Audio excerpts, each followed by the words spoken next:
This is Real News Media TV, coverage you can trust. Please like, share, subscribe, and hit the notification bell. Select all for daily news updates. JFJ wants Bunting relieved of Senate duties pending FLA probe. Advocacy group Jamaicans for Justice wants opposition leader Mark Golding to relieve former National Security Minister Peter Bunting of official duties in the Senate pending further investigations into his granting of 2 firearm permits under controversial circumstances. Bunting is currently the opposition spokesperson on national security and the leader of opposition business in the Senate. Last night, Robert Montague, another former national security minister, resigned over similar allegations. According to a special report by the Integrity Commission, Montague knowingly granted 6 gun permits to people with criminal traces. In Bunting's case, he has explained that he granted a permit to an offender 10 years after he committed a drug offense and after his criminal record was expunged. In the other matter, he said the permit holder was accused of assaulting his wife's relative, but there was no official police complaint. Both Montague and Bunting have denied wrongdoing, saying they were guided by a panel of experts that made up the FLA review board. Meanwhile, the JFJ has lambasted the government for what it said can only be described as state-sanctioned criminality, where public officials are alleged to be involved in issuing gun permits to known criminals. JFJ contends that the stink of corruption that plagues the FLA must end, said a spokesperson in a statement. According to the JFJ, unsavory acts by public officials, as described in the Commission's report, undermine their moral authority to effect crime-fighting measures. The lobby group said it is critical that further investigations are undertaken by the major organized and anti-corruption agency and the Financial Investigation Division to determine the levels of culpability and whether charges or sanctions should also be laid against the former ministers. JFJ also said it welcomes the decision of the Integrity Commission to refer the matter involving former FLA Deputy Chairman Dennis Meadows to the Commission as the Director of Corruption Prosecution to decide whether to pursue charges. Meadows granted a firearm license to a relative with a known criminal background. In the meantime, JFJ has renewed the calls for a comprehensive review of the FLA. JFJ said the review should include removing the agency from executive control and making it a body of parliament. According to the JFJ, board members should be appointed by the Governor-General following consultation with both the leader of opposition and the Prime Minister. Notably, a body of parliament will still require curtailment of ministerial interference, said a JFJ spokesperson. NWC warns that higher fuel prices could increase water bills. The National Water Commission is warning that customers could see higher water bills amid increases in its fuel and electricity charges. Around the world, oil prices have been going up amid the Russia-Ukraine conflict. The Jamaica Public Service, the country's sole power distributor, has warned customers to brace for higher light bills, and now the NWC has issued a price advisory. The Commission will be faced with escalating energy bills going forward, which is unsustainable without operational adjustments that may affect our service level to our valued customers, said an NWC spokesperson in a statement. The Commission also said it is making proactive operational adjustments in light of the uncertainties ahead.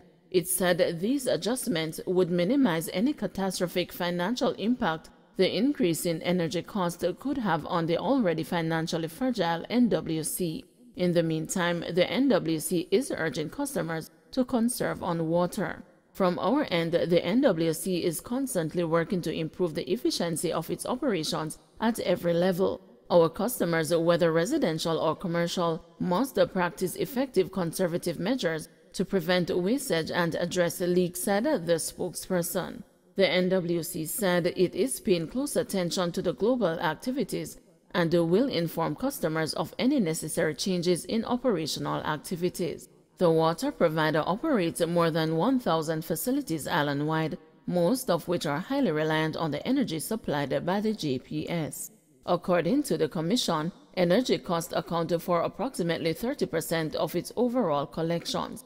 Further increases in the cost of energy will certainly have a deleterious effect on the NWC. Simply put, the NWC is unable to withstand such a shock without it having implications on our service.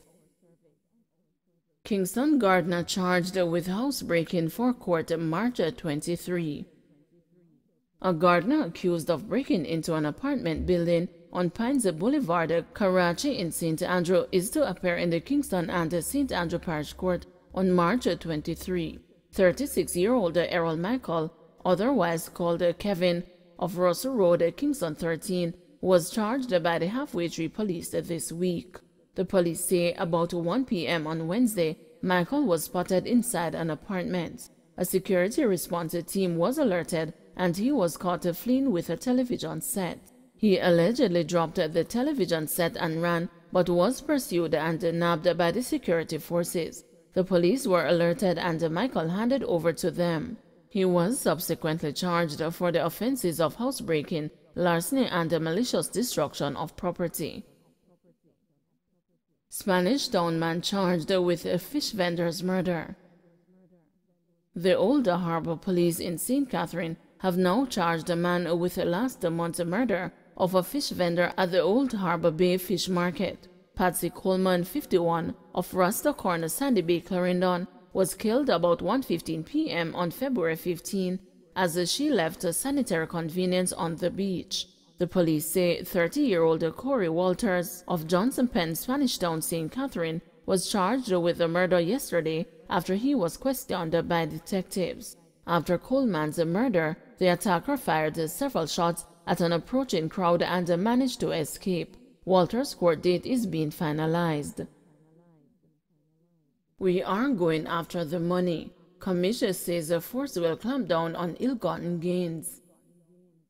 Commissioner of Police Major General Anthony Anderson says law enforcement agencies will intensify their partnerships and coordinated operations to seize the unexplained wealth of criminals. According to a release, the commissioner, who was speaking at a digital press conference on Thursday, March 10, said the forfeiture of the proceeds of crime is critical in permanently dismantling criminal organizations. Through the collaborative efforts of the police working with the Financial Investigations Division, Customs, and a major organized crime and anti-corruption agency, you will see more assets seized. You will see criminals forfeiting their ill-gotten gains. Let me serve notice today. We are going after the money, he said. The criminals we are dealing with are not poor, unattached youth who are hungry and destitute, far from it. These are men and women who have made a conscious decision to pursue a life of crime and violence.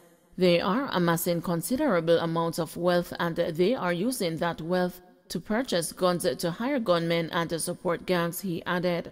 Major General Anthony Anderson encouraged the public to support the work of the law enforcement community by providing information that will lead to arrest, charges, and seizures. Criminals thrive when good people make the decision to do nothing. We are going after the money, but feel free to direct us as to where to find it, he urged. In the digital press conference held in partnership with the FID, Jamaica Customs Agency, and the MOCA, Commissioner Anderson also noted that strategic partnerships are yielding results, leading to several seizures and arrests. He said that over 1 week, the Jamaica Constabulary Force recovered 44 illegal guns and arrested 3 persons in connection with the 21 guns discovered by the Jamaica Customs Agency. We are strengthening that customs partnership in a big way. You're going to see a lot more activities in relation to that. We also seized another 23 weapons off the road, and that was in partnership with the Jamaica Defense Force. We charged 14 persons so far related to those seizures, he informed. The information of the JCF and the JDF Joint Anti-Gang Task Force is another strategic partnership in addressing crime and violence.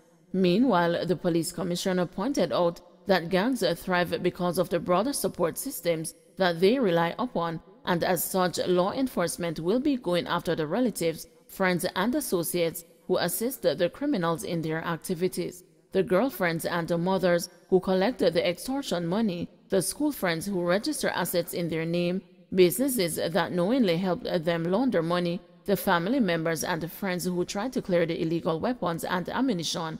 All of them are part of the gang, and all of them are our target, he warned. Chief Technical Director FID Selvin Hay said the entity has signed 3 Memorandum of Understanding with the Integrity Commission, MOCA, and the JCF to provide a framework for the information sharing, analysis, provision of financial profiles or documents for the prevention, detection, investigation, and the prosecution of corruption, financial crime, and revenue collection, among other things.